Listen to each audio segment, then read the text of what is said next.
Let's bring in David Friedman, the former U.S. ambassador to Israel. Thank you so much, sir, for joining us today. Please do give us your thoughts in this obviously very important moment in all of this, as we do await what's next for the United States in all of it. Well, Sandra, thanks for having me. I think the first overriding point is this. There are a lot of things to talk about.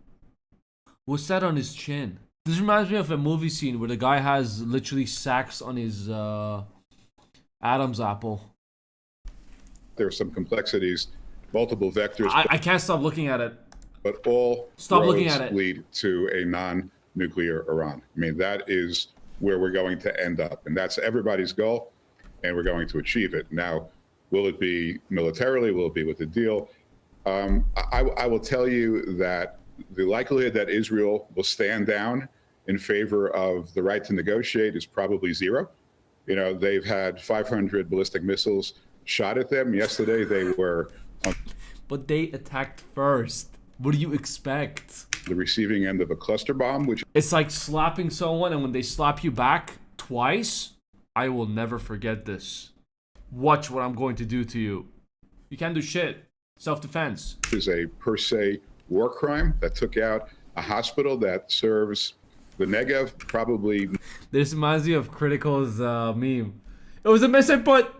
Misinput. More than half the patients are Arab and Muslim. They've had 400 or 500 drones shot at them.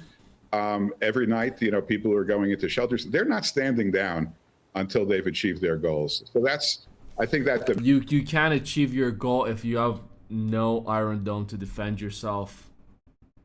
I don't know who this guy is. He's a David Friedman. He's a former U.S. ambassador to Israel. It's gonna be them just taking a beating. U.S. gonna have to step up at this point and defend them, and they'll be like, hey, stop beating it so much.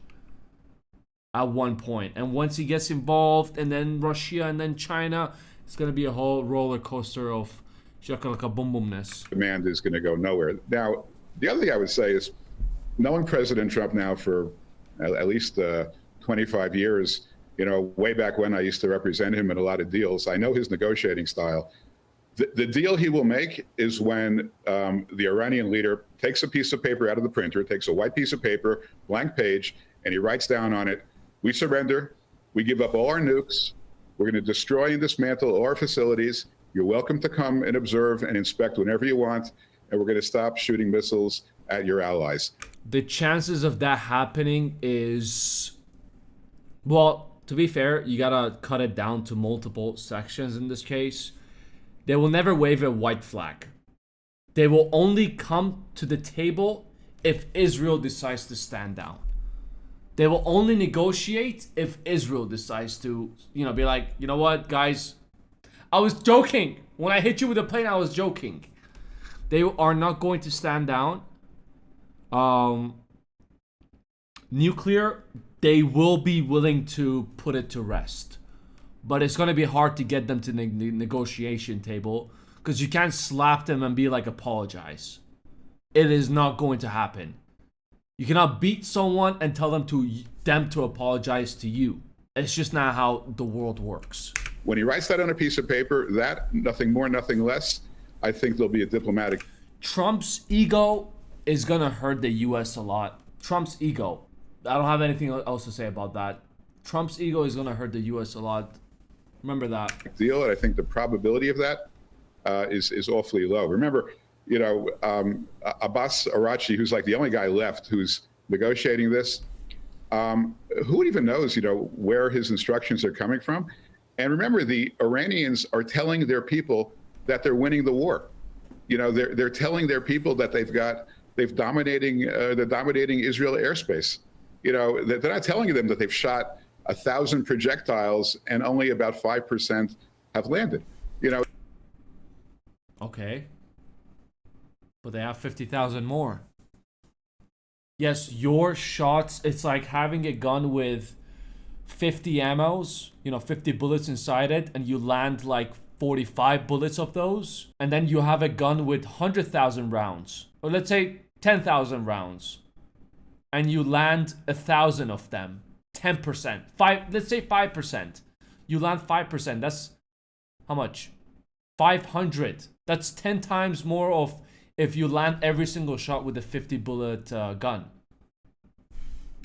So all of a sudden he's going to surrender? It just seems so unlikely. Okay, so Ambassador, the day the supreme leader apologizes and comes in and waves a white flag before Israel, that's when Islamic Republic dies. Islam dies in Iran. Never going to happen. That's why I'm afraid it's going to escalate to way bigger things if they don't put their ego aside. But Israel has to apologize first, and they have to come to offer a seat at the table and be like, hey, attacking you guys was a bad idea. We should have sorted out on the table. I'm sorry that we left the table and started attacking you guys. Let's put this behind us and let's move forward because we've both done enough damage.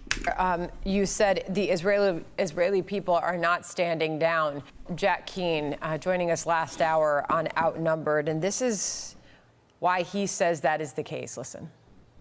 For 25 years, they've taken every step that's humanly possible, not only to develop a nuclear weapon, but also they put into this major enterprise, and this is what some people don't get, is the Ayatollah has built an enterprise that's redundant and resilient because he knows at some point it would be attacked. And he wants to absorb that attack, survive it, recover, and rebuild. Ambassador, I wanted to get your reaction to that. Well, look, General Keene's exactly right. And it just seems so unlikely. They've staked their regime on the North Korean model. You know, they want to get nukes and then try to hold the world hostage. That's the only way they're going to keep their regime alive.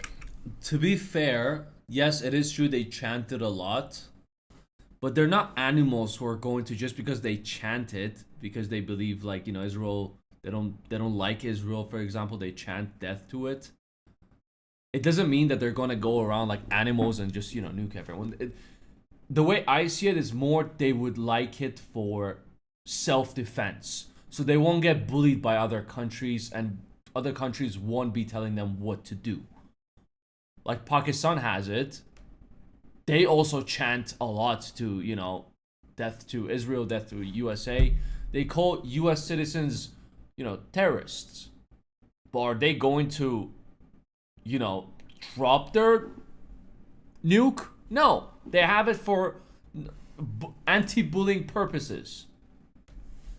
So the idea that they will somehow surrender seems unlikely. Now, could the regime change in short order? And you know, that's incredibly wishful thinking. It would be wonderful, but that would be the way to get to a deal. And as far as, you know, Israel's concerned, look, I have got some of my kids there now. I mean, I know what life is like there.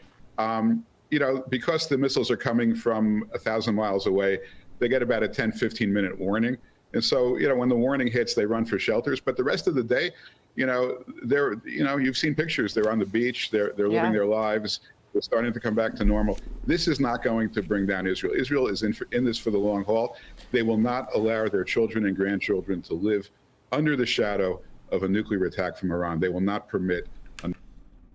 It's being said from 1992. It's again, I can be wrong, but as an Iranian, just because they chant it doesn't mean they're going to do anything about it. It's for anti-bullying purposes, just like this case that Israel, who has a nuke, in case they decide to use it, so they can use it as well on them. It can be for self-defense purposes as well. Another Holocaust. As we continue to hear a very firm message sent from Benjamin Netanyahu, Israel's prime minister, as we did in that interview on Sunday, and continue to hear from him. Ambassador, thank you so much for joining us. We appreciate your time.